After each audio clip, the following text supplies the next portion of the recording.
memória da câmera não foi suficiente. Preciso comprar uma memória maior ou aprender a falar menos. É difícil falar menos, porque os assuntos em questões eu gosto de esmiuçar bem, e por mais que eu tenha que ser sucinta, eu não estou conseguindo. Do que eu estava falando, que Deus não condena ninguém. Isso, eu dei dois exemplos bíblicos. Um foi de uma história que Jesus contou para as pessoas, do filho pródigo. Foi um mito, né? Foi uma parábola.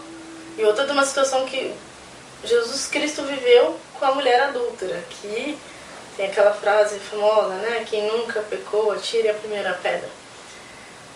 E aí eu entro num assunto assim, que as pessoas me falam também, perguntam: ah, Paula, então se eu quero fazer o certo, como eu vou saber o que é certo? Se eu quero que Deus haja na minha vida? Porque Deus não é um Deus entrão, Ele só age na vida daqueles que querem. Ele nunca vai se intrometer na vida de ninguém, né? Então, onde é que... como saber, como encontrar Deus? É a pergunta que fazem, né? Que eu sempre falo, eu sinto Deus, eu faço as coisas de acordo, eu amo essa palavra de Deus e por isso eu sigo essas regras que tanto acham que é um fardo para mim, né? E quando a gente ama a causa, a gente segue sem sentir um fardo. Essa é a questão. E como é que eu encontro Deus, né? Tem um verso que está em Jeremias, né, o livro de Jeremias. Vou pegar minha Bíblia aqui. Jeremias foi um profeta que está, inclusive, no Velho Testamento bíblico. E ele fala para o povo de Israel na voz do próprio Jesus, do próprio Deus, no caso. E eu falo Jesus e Deus porque não existe diferença em relação à divindade. Os dois são Deus, né? Só manifestações diferentes. Mas o que Jeremias fala aqui, né? Que o Senhor Jesus falou, o Senhor Deus falou para ele, o Senhor dos exércitos, né? Que ele fala, que Deus conhece todos os seus pensamentos. Se eles forem bons ou ruins, Deus conhece. E o fato de Deus conhecer, se você não sabe que você está fazendo uma coisa que não vai ser boa para você ou para os outros, você está prejudicando os outros sem ter ciência disso, Deus não vai te julgar também.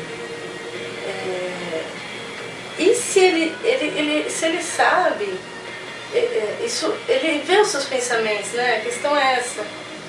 E como você vai encontrar Deus se você não sabe necessariamente o que é melhor, qual caminho tomar, que decisão tomar para não prejudicar nem a si mesmo nem aos outros? Quando você não tem esse direcionamento, porque às vezes a gente tem, que nem o filho pródigo, ele tinha um direcionamento.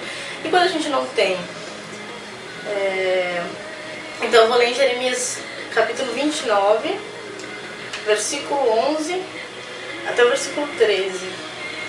Fala assim: porque eu bem sei os pensamentos que penso de vós, diz o Senhor, pensamentos de paz e não de mal, para vos dar o fim que esperareis.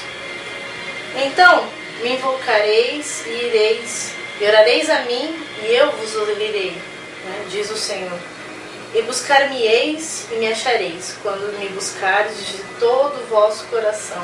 Ou seja, o Senhor Deus está falando assim para você: eu conheço quando você está com boas intenções.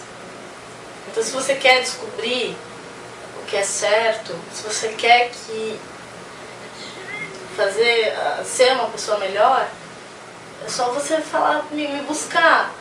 E durante a leitura da Bíblia você descobre como buscar a Deus, buscar a Cristo. É sempre em oração. Não necessariamente você vai fazer a reverência ajoelhado, com as mãos postas, como se ensina, porque às vezes você está no meio da rua e precisa falar com Deus e fica meio complicado você ajoelhar no meio da rua. Mas é aquela conexão com Deus no sentido de só ouvir pensamento e falar com Ele.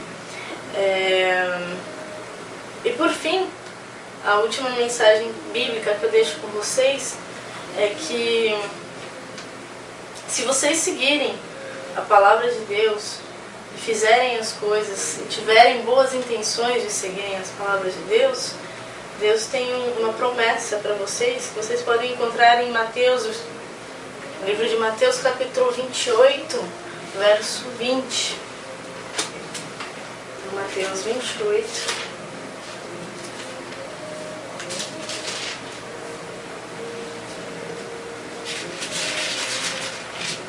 Que Jesus fala antes de subir aos céus.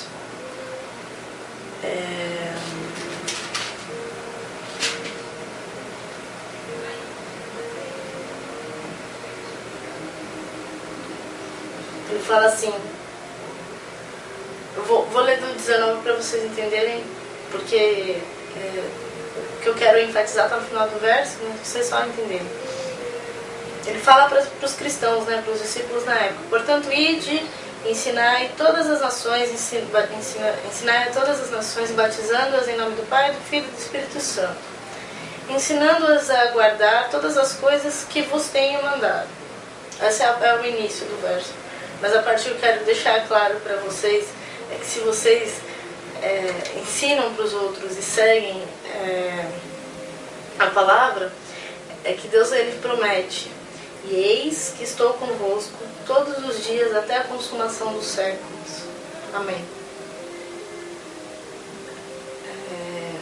Ou seja, se você estiver dentro desse contexto, crendo, pedindo a Deus para te conduzir, por mais que você erre, Ele não vai te condenar. É só você buscar. Tem segredos extras. E Deus não castiga. Quem crê, quem busca, não é bitolado. Pode às vezes até ser, mas quem de fato tem boas intenções, Deus não vai acusar ninguém. Então parem de achar que Deus é castigador. E só um detalhe assim que eu gostaria de passar para vocês: muitas vezes as pessoas acham também que os cristãos eles são burros ou bitolados, porque existem muitas pessoas que se dizem cristãos e estão longe de ser, que utilizam esse título cristão para se autopromoverem, para ganhar muito dinheiro em cima disso. E isso é um grande erro. Então, não pensem que quem acredita de verdade no cristianismo vai aceitar esse tipo de situação se não tiver o conhecimento de estar sendo lesado, né? As pessoas às vezes elas são levadas por uma emoção maior, mas quem está fazendo que as pessoas sejam levadas para essa emoção maior, Deus está percebendo as intenções dela também. Bom, é isso. Falei muito, mas é porque é difícil resumir temáticas tão complexas em menos de uma hora. É muito difícil. Então o Jack já estava com sono, né, Jack? Vamos falar tchau pra eles? Isso, vem pra frente. Não se esconde. Falar tchau? Vem. Ah, não queria. Vem. Vamos falar tchau. Fala tchau. Tchau.